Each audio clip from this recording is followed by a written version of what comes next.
자, 오늘 말씀은 성경의 용서를 아십니까? 가정에서도 말씀을 잘 집중해서 들으시기 바랍니다. 교회를 다니는 어떤 초등학생 아이가 한 명 있었습니다. 자, 이 아이는 친구가 가진 그 게임기도 자기도 그 게임기를 가지고 싶었습니다. 그러니까 친구가 게임기를 가지고 학교에 와서 게임기 하는 모습을 보니 너무 부러웠습니다. 어느 날 그 친구가 게임기를 책상 위에 놓고 밖으로 나갔습니다. 그때 이 학생이 그 친구의 게임기를 훔쳤습니다. 친구가 다시 돌아왔는데 자기 게임기를 이렇게 찾더니만 더 이상 열심히 찾지도 않았습니다. 그 친구의 집이 부자여서 그 친구는 게임기를 다시 사면 되었습니다. 이 학생은 집에서 그 친구의 게임기를 가지고 노니 너무너무 재미있었습니다. 근데 한 며칠 뒤에 이 아이의 마음속에 이 양심에 좀 찔림이 있었습니다. 가책이 되었습니다. 주일날 교회 선생님에게 선생님, 제가 잘못한 것이 있는데 하나님께 어떻게 기도하면 됩니까? 라고 물었습니다. 그때 선생님이 하나님 앞에 잘못한 것을 구하고 용서를 구하면 된다고 알려주었습니다. 이 아이가 하나님 앞에 기도합니다. 하나님, 제가 친구의 게임기를 훔쳤습니다. 용서해 주시옵소서. 그렇게 기도를 하고 나니 이 아이의 너무너무 마음이 편안해졌습니다. 그 이후부터 이 아이는 그 게임기를 아주 편안하게 잘 사용할 수가 있었습니다. 자, 이 아이의 기도를 어떻게 생각하십니까? 이 아이는 회개 기도를 했습니다. 근데 아이가 회개 기도를 바르게 한 것입니까? 아이의 기도 내용은 잘했습니다. 하나님, 내가 친구의 것을 훔쳤습니다. 용서해 주시옵소서. 바르게 한 것이죠. 그런데 이 아이의 회개는 문제가 있습니다. 이게 무엇이 문제가 있습니까? 자, 이 아이의 회개의 문제를 성경적으로 설명을 하라면 어떻게 설명을 하시겠습니까? 만약에 이 아이처럼 회개를 한다면 이게 어떻게 되는 것입니까? 자, 오늘날 예수를 믿지 않는 사람들 중에서 기독교를 비난할 때 이것을 가지고 비난하는 사람들이 있습니다. 이런 식으로 회개를 한다고 비난을 하는 안 믿는 분들이 있습니다. 그들이 왜 이렇게 비난을 할까요? 봤기 때문입니다. 자기 주위에 예수 믿는 사람들이 이렇게 회개하고 용서를 받는다는 것을 봤기 때문에, 그래서 그들은 그런 모습을 가지고 비난을 하고 있는 것입니다. 자, 만약에 성경이 그렇게 가르친다면 여러분, 이 기독교 용서는요 굉장히 세상의 비난을 받을 수가 있습니다. 그런데 이런 관점은 성경의 용서를 오해를 한 것입니다. 성경은 그렇게 가르치지 않습니다. 자, 오늘 말씀은 우리에게 이 회개, 용서에 관해서 우리에게 주시는 말씀입니다. 이 말씀은 이스라엘 백성들에게 주신 율법 속에 들어있는 말씀입니다. 율법의 말씀입니다. 율법이라고 하면 보통 무겁고 힘들고 까다롭고 이런 이미지를 많이 가지고 있습니다. 그런데 하나님께서 율법을 주셨을 때 원래 그런 의미가 아니었습니다. 자, 여러분, 신명기 10장 13절에 내가 오늘 내 행복을 위하여 내게 명하는 여호와의 명령과 규례를 지킬 것이 아니냐. 자, 하나님께서 이스라엘 백성들에게 율법을 주셨을 때에 내 행복을 위해서, 이 행복은 유익이라고 표현을 하면 더 나을 것입니다. 너의 유익을 위해서, 너를 위해서 말씀을 주었다. 그래서 너가 이 율법을 지키면 너에게 유익이 있을 것이다. 이런 의미가 있는 것입니다. 자, 오늘 이 말씀은 율법인데 이 말씀을 따라 살면 우리에게 유익이 된다는 것을 알 수가 있습니다. 자, 오늘 말씀은 특별히 이웃에게 무엇을 잘못했을 때, 어떻게 회개하고 어떻게 용서를 구하면 되는지를 우리에게 주시는 말씀입니다. 그래서 이 성경의 용서를 제대로 할 수 있는 말씀이 오늘 본문의 말씀이라고 할 수 있습니다. 자, 먼저 첫 번째, 무슨 죄를 지었든지 반드시 하나님께 용서를 구해야 한다. 자, 성경은요, 무슨 죄든지 1차적으로 먼저 하나님께 범죄하였다. 그래서 하나님께 용서를 구해야 된다는 말씀을 합니다. 자, 오늘 본문은 이스라엘의 5대 제사 중에 하나인 속건제에 대한 말씀입니다. 이스라엘은 5대 제사를 드려야 했습니다. 번제, 소제, 화목제, 속죄제, 속건제, 이게 5대 제사입니다. 자, 번제는 하나님 앞에 이 헌신을 표시하는 제사가 번제입니다. 소제는 충성을 표현하는 것입니다. 하나님 충성하겠습니다 라는 것이 소제입니다. 화목제는 하나님과 백성 사이의 화목, 친교를 도모한다는 의미가 이게 화목제입니다. 속죄제는 지은 죄를 사함을 받도록 하는 것이 이게 바로 속죄제입니다. 자, 속건제라는 것은 두 가지 경우가 있습니다. 하나님의 성물에 대하여 잘못했을 경우, 이웃에게 잘못을 했을 경우 하나님 앞에 드리는 제사가 속건 제사입니다.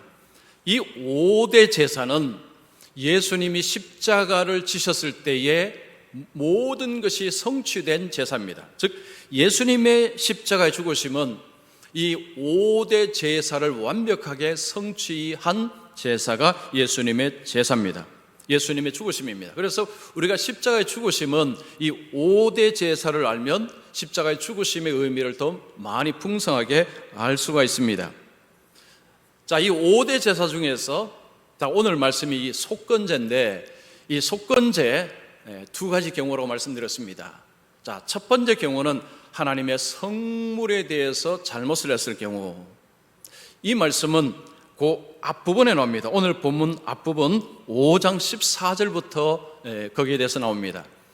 이 성물이라는 것은 뭐냐면 예물입니다. 예물, 하나님 앞에 드리는 예물을 성물이라고 말하는 것입니다. 자, 하나님 앞에 드리는 예물 11조가 여기에 해당됩니다. 그리고 짐승에 처음 난 것, 자기 짐승에 처음 난 것은 하나님 앞에 드려야 했습니다. 그리고 곡식에 처음 난 것, 그리고 하나님 앞에 제물을 드리는 그 제물, 이런 것들이 성물입니다. 자, 이런 성물을 하나님 앞에 드려야 되는데 고의가 아니고 실수로 빠뜨렸을 경우, 자, 이럴 때에 하나님 앞에 드리는 제사가 속건제입니다. 자, 이 속건제를 어떻게 드리느냐 하면 제사장에게 그 예물을 가지고 나오고 그 예물의 20%를 더해서 제사장에게 드립니다. 그리고 흠 없는 순양을 제물로 하나님 앞에 드립니다. 이럴 때에 하나님의 용서, 사함을 받습니다. 그 다음에 이 속건제의 두 번째 부분이, 자, 오늘 읽은 말씀입니다. 이웃에게 잘못을 했을 경우, 우리 주위에 있는 다른 사람들에게 잘못을 했을 경우에 여기에 해당되는 것이 바로 속건제사라는 것입니다. 자, 이 속건제사에 관해서 우리가 바르게 이해를 하게 되면 이 성경의 용서에 관해서 오해를 하지 않습니다. 그런데 이 말씀을 잘 모르면 이 성경의 용서를 오해할 가능성이 참 많습니다. 자, 다른 사람에게, 이웃에게 뭔가 잘못을 했습니다. 이런 경우 먼저 하나님 앞에 죄를 지었다라는 것이 오늘 말씀입니다. 자, 여러분 2절 보십시오. 누구든지 여호와께 신실하지 못하여 범죄하되, 그러면서 이제 이웃에 대한 범죄 유형들이 나옵니다. 이웃에게 뭔가를 잘못했을 경우, 범죄했을 경우에 왜 이런 범죄를 했느냐? 하나님 앞에 신실하지 못하기 때문에 라고 말씀합니다. 하나님 앞에 신실하지 못하면 이웃을 향해서도 나쁜 행동을 하게 된다는 것입니다. 자, 우리가 다른 사람을 힘들게 하고 다른 사람에게 해를 끼치는 것은 이게 그냥 환경의 문제가 아니라는 거죠. 환경이 그래서 내가 그랬다, 아니면 내가 의지가 부족해서 그랬다, 이건 전부 핑계라는 것입니다. 그 원인은 전부 어디에 있다는 것입니까? 하나님 앞에 신실하지 못하기 때문에. 자, 하나님 앞에 신실하지 못하다는 것은 하나님을 올바르게 믿지 않기 때문에, 하나님의 말씀을 온전히 신뢰하지 못하여서 이웃에게 범죄한다는 그 말씀입니다. 이웃에게 이런 범죄를 하는 이유가 또 하나가 있습니다. 이것이 하나님 앞에 문제가 되는 또 하나의 이유가 있습니다. 왜 우리가 다른 사람에게 나쁜 행동을 했는데 왜 하나님 앞에 죄가 되느냐? 또 하나의 이유는 뭐냐면 사람은 하나님의 형상으로 지음을 받았습니다. 즉 사람 속에는 하나님이 모습이 있습니다. 그런 사람을 향해서 범죄를 하게 될 때 그 범죄를 할 때에 하나님을 향한 모독이 그 속에 들어가 있다는 것입니다. 즉 우리가 다른 사람에게 해를 가할 때에 그 사람은 하나님의 형상을 입은 사람입니다. 그 사람 속에 하나님이 있습니다. 그 사람에게 범죄 행위를 할 때에 이 행위는 곧 그 사람을 만드신 그 사람 속에 있는 하나님의 형상이 있는 그 하나님에 대한 모욕의 죄가 들어가 있다는 것입니다. 쉽게 말씀드리면 이렇게 설명할 수 있겠습니다. 제가 공들에 어떤 건물을 작은 건물을 하나 지었습니다. 그 건물 속에 제 모습을 새겨 넣었습니다. 그런데 어떤 사람이 그 건물을 향해서 돌을 집어 던졌습니다. 건물이 파손이 되었습니다. 그 사람은 누구를 향해서 죄를 지은 것입니까? 저를 향해서 죄를 지은 것입니다. 저에 대해서 모욕을 한 것입니다. 바로 그런 케이스입니다. 모든 사람은 하나님의 형상을 담고 있기 때문에 그 사람을 향한 범죄 행위는 곧 하나님을 향한 범죄 행위가 된다라는 것을 성경은 말씀합니다. 그리고 우리가 성경에 보면 하나님의 신실한 사람들은 자신들이 다른 사람에게 뭔가 잘못했을 때에 하나님 앞에 범죄한 것이라고 고백한 것을 볼 수 있습니다.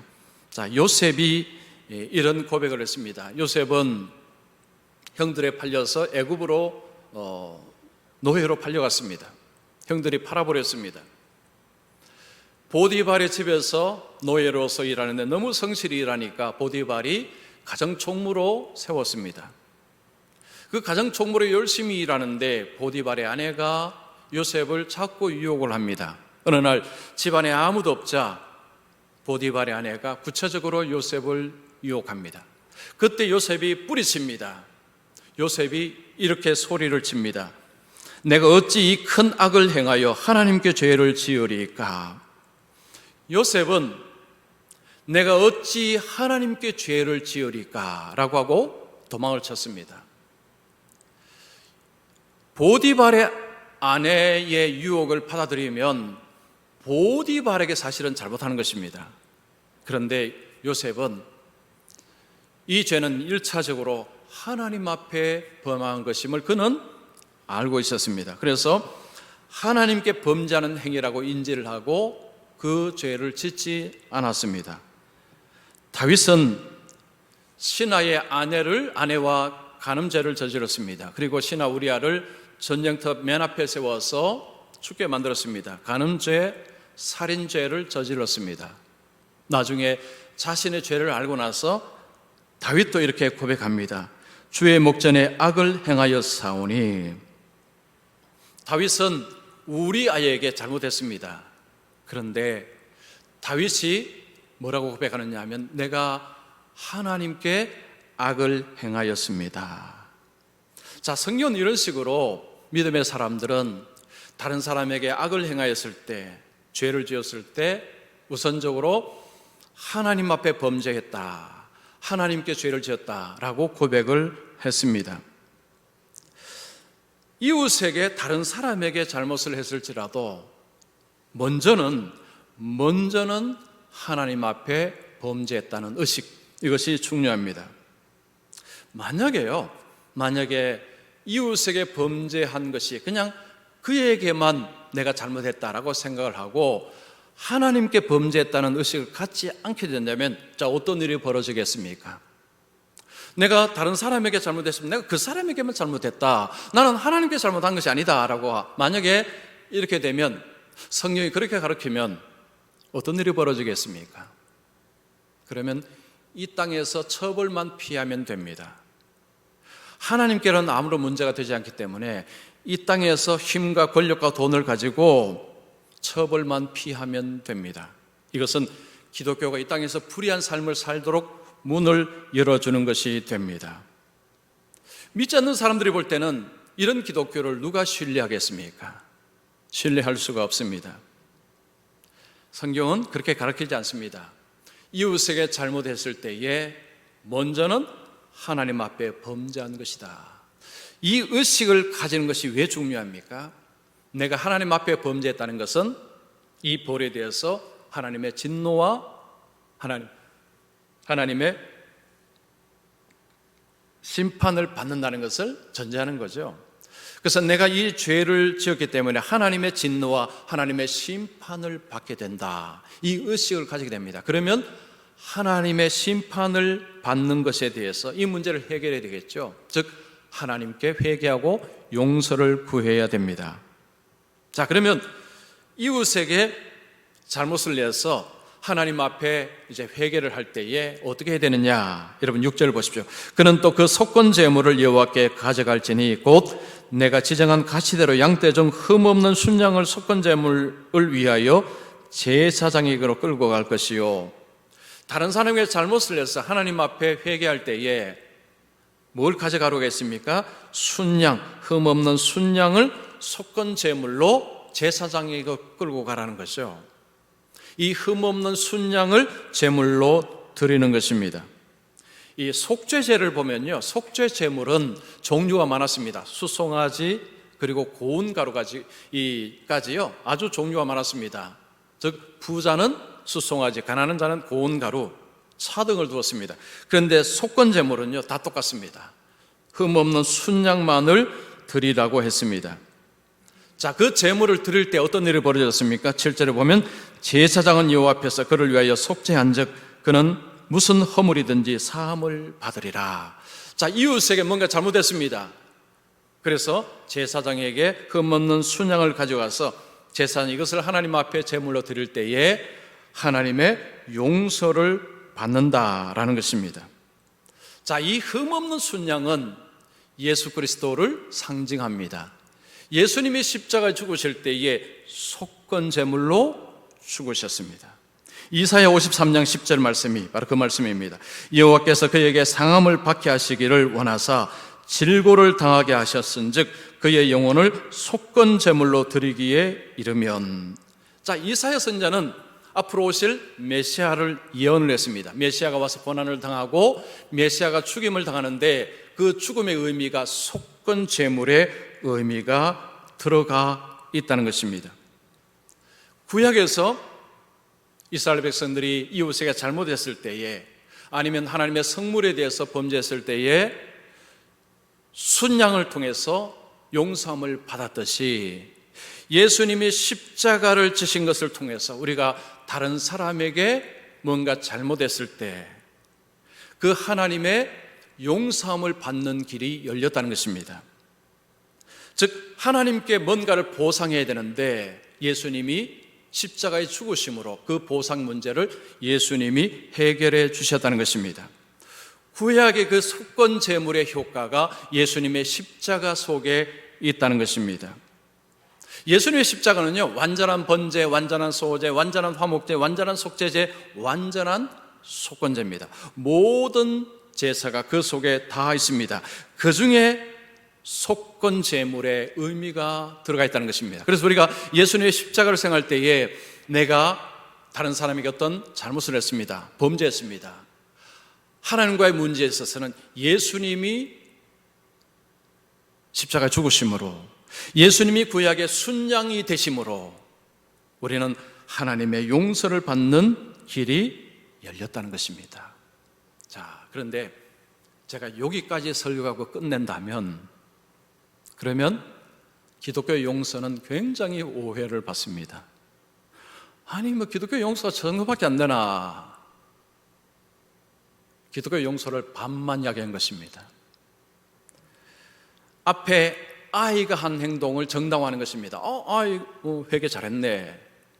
근데 아이가 회개를 잘한 것이 아니죠. 다른 사람에게 잘못을 했을 때 먼저는 하나님 앞에 범죄했다는 것을 인정하고 우리가 하나님께 용서를 구하는 것 당연합니다. 그런데 여기까지만 하면 안 된다는 거죠. 즉 하나님의 완전한 용서가 임하는 것이 아니라는 것입니다.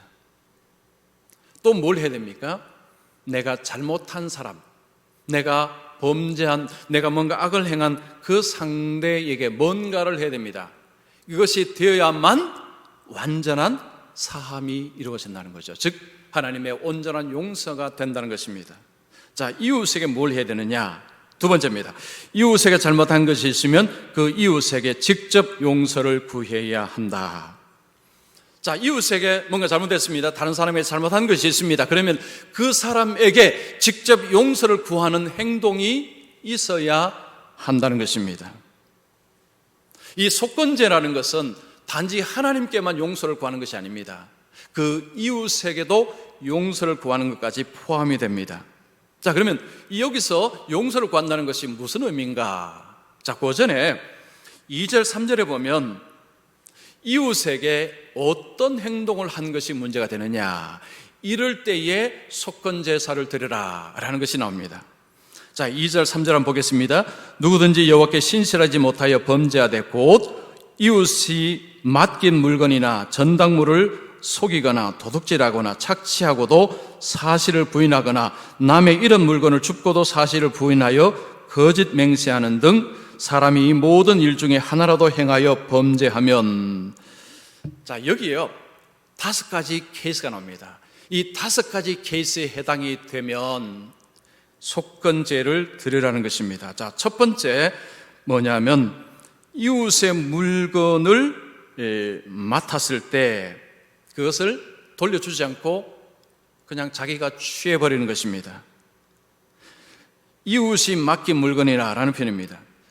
요즘은 은행이 있고요, 맡겨놓을 때가 여러 군데가 있습니다. 그리고 옛날은 어떤 여행을 하거나 아니면 특별한 목적이 있어서 집을 떠날 때에 소중한 물건은 사람에게 맡깁니다. 그래서 어떤 사람이 가서 내가 좀 여행을 좀 해야 되니 이거 좀 맡아주십시오라고 물건을 맡깁니다. 그리고 여행을 갔다가 돌아와서 내가 맡긴 물건을 돌려주세요라고 하는데 그 사람이 언제 맡겼습니까? 나는 받은 적이 없습니다 하고 꿀꺽 삼키는 것입니다. 이런 행위를 말하는 것입니다. 자, 두 번째는 전당물을 속이거나 라는 표현이 있습니다. 이게 저당 잡힌 물건을 다시 돌려달라고 할 때에 돌려주지 않는 것입니다. 요즘은 전당포 잘 안 가지만 참 제가 대학교 다닐 그때는 이 전당포가 굉장히 많았습니다. 어떤 물건을 맡기면 돈을 빌려주시죠. 그래서 이제 돈을 가지고 다시 물건을 찾으러 갔는데 그 사람이 말하기를 나는 받은 적이 없다, 이런 경우입니다. 자기가 취해버리는 경우, 이게 두 번째 경우입니다. 세 번째는 도둑질하는 것입니다. 2절에 도둑질하거나, 이것은 남의 것을 훔치는 거죠. 대가 없이 취해버리는 것입니다. 어떤 물건을 가지기 위해서는 대가를 지불해야 되는데 대가를 지불하지 않고 자기 것으로 만드는 행위가 세 번째 케이스입니다. 자, 네 번째 케이스는 착취하고도, 이것은 이웃의 것을 강제로 빼앗는 것입니다. 자, 오늘날로 말하면 어떤 사람이 이제 가게를 운영하거나 아니면 기업을 운영할 때 사람을 고용을 합니다. 일을 시키죠. 그리고 나서 임금을 주지 않는 것입니다. 그런 행위가 바로 여기에 해당됩니다. 그 다음 다섯 번째는 3절에 보면 남의 잃은 물건을 줍고도 사실을 부인하거나 거짓 맹세하는 등 길 가다가 뭘 주었습니다. 예를 들면 10만 원짜리 수표를 주었습니다. 하나님께서 내게 오늘 용돈을 주셨구나, 이러고 써버리면 안 된다는 거죠. 그러면 여기에 해당됩니다. 경찰에 주어서 경찰이 주인을 찾도록 해줘야 된다는 거죠. 자, 이런 5가지 케이스, 이게 하나의 예죠. 이런 일들이 일어날 때는 속건제를 드려야 된다는 것입니다. 자, 그런데 이 5 케이스는 전부 남의 것을 자기 것으로 취한 것입니다. 그런데 여기에 공통된 현상이 있습니다. 첫 번째는 부인합니다. 난 맡은 적이 없습니다. 나는 기억이 안 납니다. 두 번째는 거짓 맹세합니다. 나는 하나님의 이름으로 맹세합니다. 나는 그런 적이 없습니다. 이렇게 하는 거죠. 이거 부인보다 좀 더 센 것입니다. 그러다가 잘못을 깨달았을 때 5절에 보면 죄가 드러나는 날에 표현이 바로 그런 표현입니다. 자신이 그전에는 강력히 부인하다가 시간이 좀 지나서 양심의 가책을 받은 거죠. 내가 이러면 안 되겠다. 그런 날에 그때 하나님 앞에 속건제를 드리면 용서를 받는다는 것입니다. 이때에 하나님 앞에만 회개하면 안 된다는 거죠. 자, 그 이웃에게 어떻게 해야 되는가 구체적으로 말씀합니다. 자, 첫 번째는 그 이웃의 물건을 그대로 돌려주어야 됩니다. 자, 앞에 그 초등학교 아이는 어떻게 됩니까? 그 게임기를 친구에게 돌려주어야 됩니다. 10만 원을 받았다면 10만 원 돌려주어야 됩니다. 그리고 여기에 또 하나가 중요한 것이 있습니다. 주인의 것만 주면 안 됩니다. 거기에 5분의 1을 더해서 줘야 됩니다. 즉 20%를 얹어서 줘야 됩니다. 만약에 10만 원을 가졌다면 2만 원을 더해서 봉투에 12만 원을 담아서 이웃에게 주어야 한다는 것입니다. 주인의 것을 돌려주되 거기에 20%, 5분의 1을 더해서 주인에게 주어야 돼야 된다는 것입니다. 이 행위를 하라는 것입니다.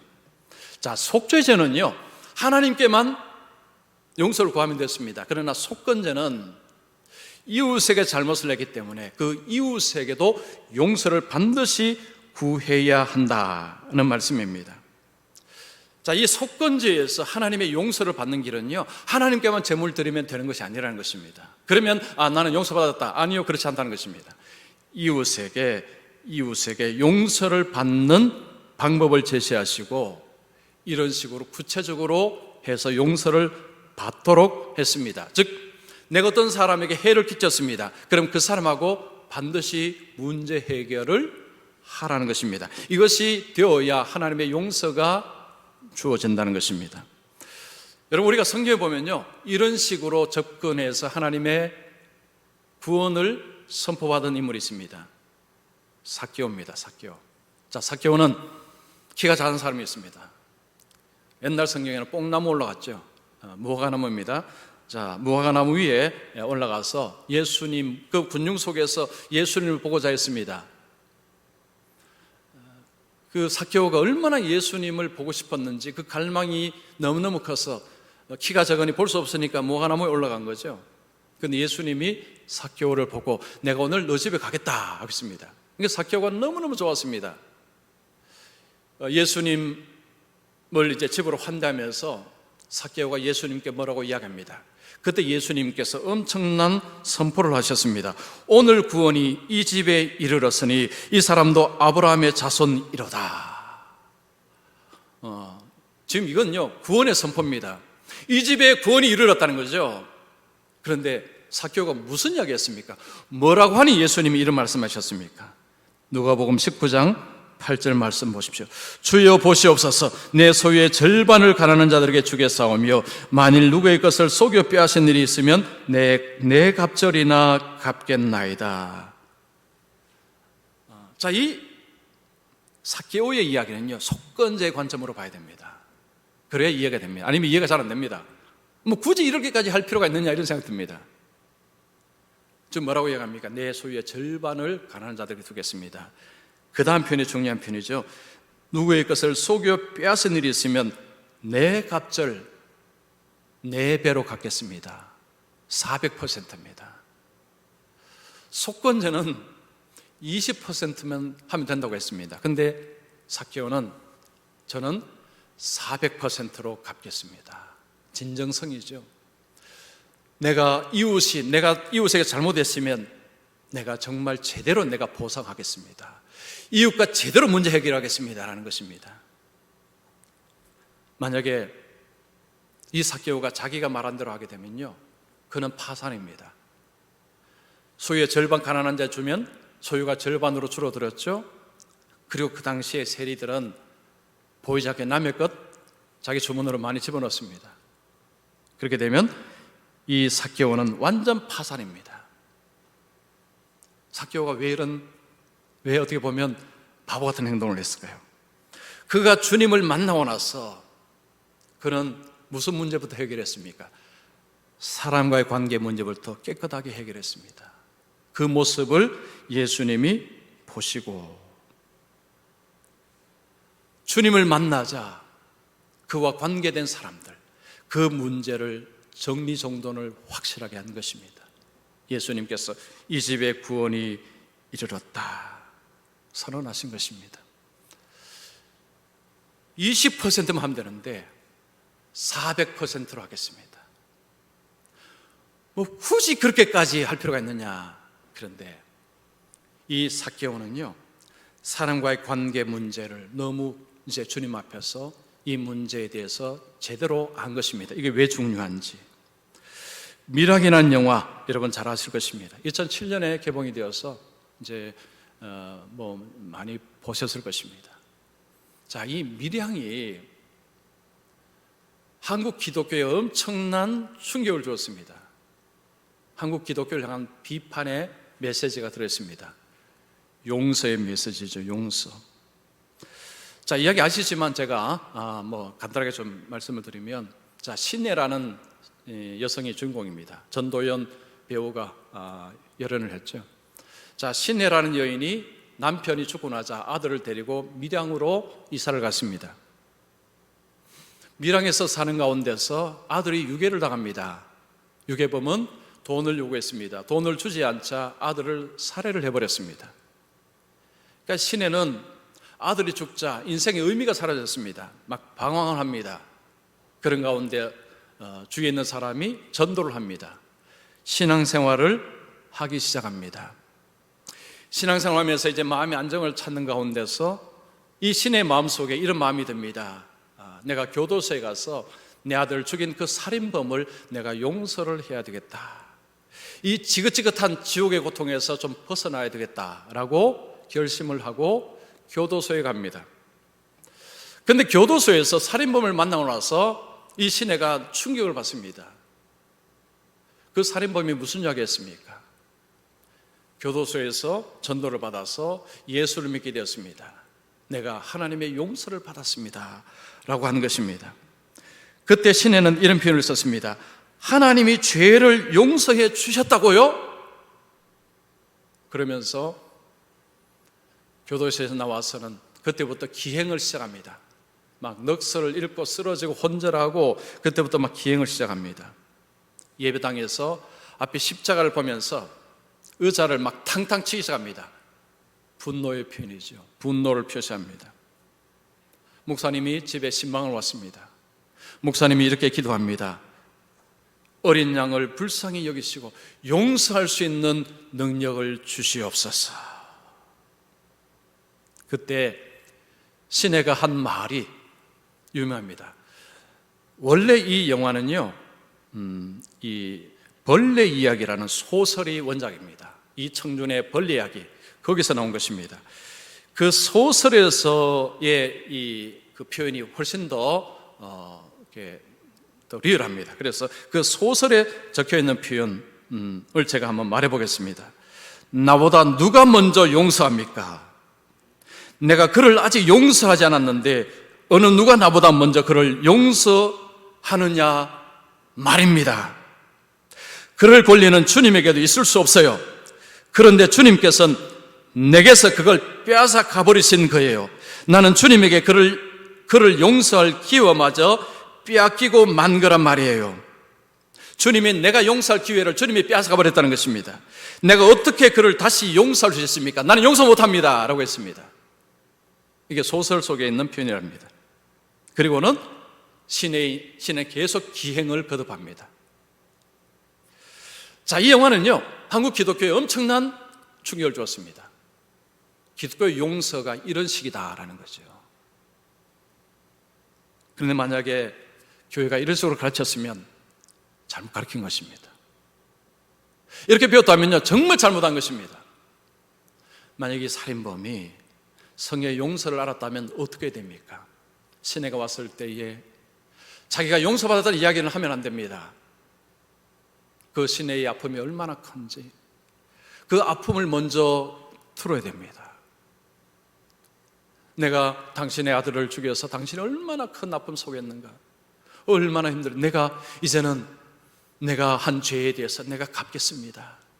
내가 갚을 수 있는 대로 내가 갚겠습니다 하면서 그 신의 마음을 어루만졌을 것입니다. 그러면 신에는 내가 참 잘 왔다, 참 잘 왔다, 내가 당신을 용서합니다 그러면서 그녀의 인생은 정말 주님 안에서 평안한 삶을 살았을 것입니다.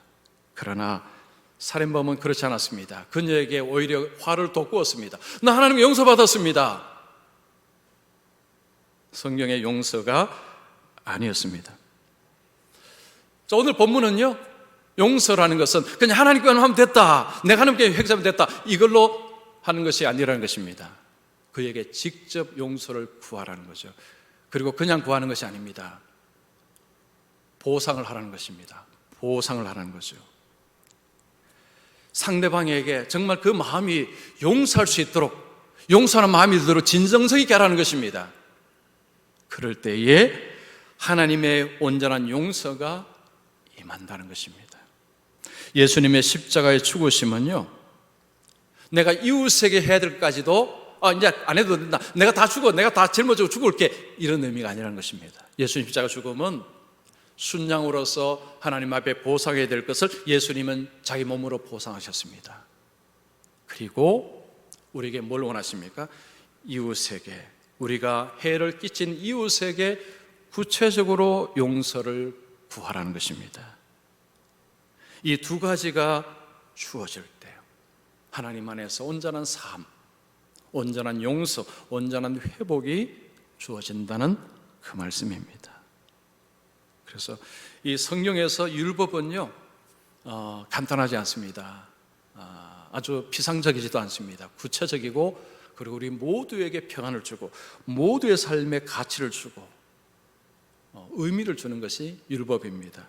그래서 우리가 성경을 우리가 잘 배우고 우리가 성경의 말씀을 따라 살게 될 때, 그죠? 인생이 참 서로 간의 좋은 관계 속에서, 서로 화평 관계 속에서 살 수 있는 길이 예수님 잘 믿는 길이죠.